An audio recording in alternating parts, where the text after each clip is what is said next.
Hey, church. Clark bringing you a word on Wednesday from First Peter chapter 1. We're going to continue looking at this one together. So if you've got a minute, pause this and read First Peter chapter 1, 17 through 23. Again, it's First Peter chapter 1, 17 through 23. Take a pause for a second. All right. So said last week that Peter is writing to a people who are suffering, who are not doing well. Um, and one of the common things he says about them is what I really like in verse 17 is live in reverent fear during your time of your exile, or some translations say is your foreigners in a strange land. So some of you might not know this, but I moved to Kansas from Wisconsin in eighth grade, which is a really awkward and difficult time to move.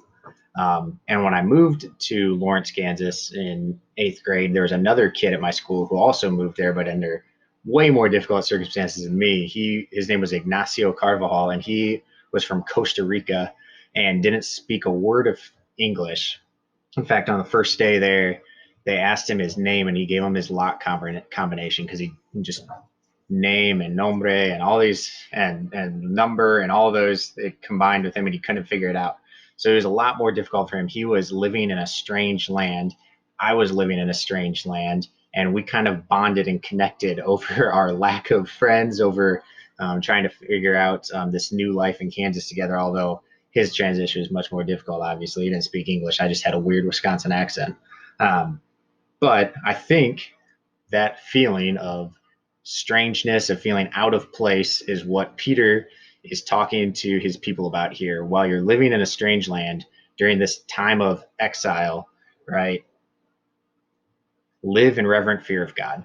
And I think we can all connect with that. We've all been in new, uncomfortable, difficult situations, including right now with stay at home, right? Um, but I think we can all, as Christians, also recognize that that is kind of how life should be for us. We are living in a strange land.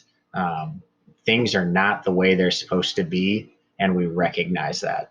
Um, and the reason Peter points out in the rest of these verses is because our story is different from the rest of the world, right? You look in verse 18, you were ransomed, you're saved from futile ways like perishable things like silver or gold. So the world we live in tells us go after money, right? The world we live in tells us go after love, go after relationships, go after sex.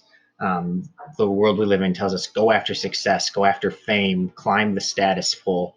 But that is not our story. That is not how we as Christians realize that we're saved, that we're redeemed, that it's only through Christ and his sacrifice, um, through the God who raises the dead, through the God who's going to come again, that we have hope. That's our story. That's what our foundation is, and it is imperishable. It is not going to go away. It'll be here forever. But because that's our story and it's different from the rest of the world and what the rest of the world is going after, we feel a little bit strange and out of place. And so, in this time of feeling a little bit out of place, feeling like things are difficult, that is why it's so important for us to be connected, to be with one another. And in this time, that's really hard.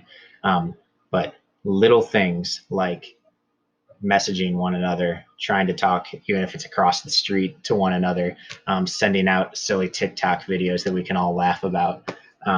That is a way of showing, I think, verse 22, love one another deeply from the heart, have genuine mutual love. That is what our life together is like. And I think it's really, really important. Ignacio and I in eighth grade, we didn't have a lot in common, but we had one thing in common, that we were out of place, and we needed someone in our life to just be there with us.